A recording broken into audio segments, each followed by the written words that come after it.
Now that we've discussed a little bit about how to eat before your workout, let's talk about how best to fuel the body after a workout. There is, again, a difference between men and women. There's always a difference between men and women. Unfortunately, we've been following the same advice for a very long time, but I'm here to tell you that the advice should be different, and I'm going to talk a little bit about how it works for women. During the workout, you've pushed your metabolism up, and you've pushed your heart rate up, and you've pushed your bodily functions to work above rest. After your workout, the metabolism comes back down to a baseline. For women, to get back to that baseline, it's only about 30 or 40 minutes. For men, it can be between 2 and 18 hours. So that's a huge difference. Women really need a good hit of protein following a workout to really help the body with its recovery. So I recommend eating a high protein snack within 30 to 40 minutes of finishing your workout. Whether that's a protein shake or whether that's a full meal. Sometimes I know it can be hard when you're on the go, but it's important to try and get that at least sort of 30 grams of protein to help your muscles do what they need to do to recover after you've just put them under quite a bit of stress during the workout.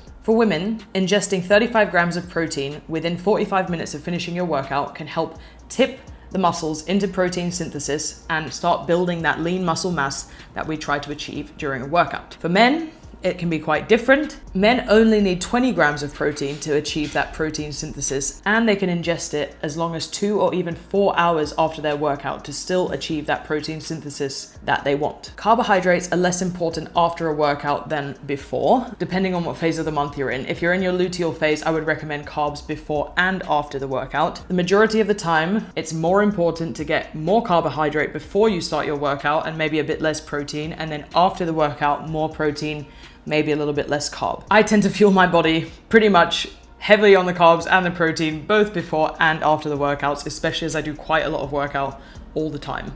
And I like to nourish my body and feel completely full and satisfied on either side of my training. The reason for less carbs after a workout is because we don't need as much muscle glycogen post-workout as we would need to before workout.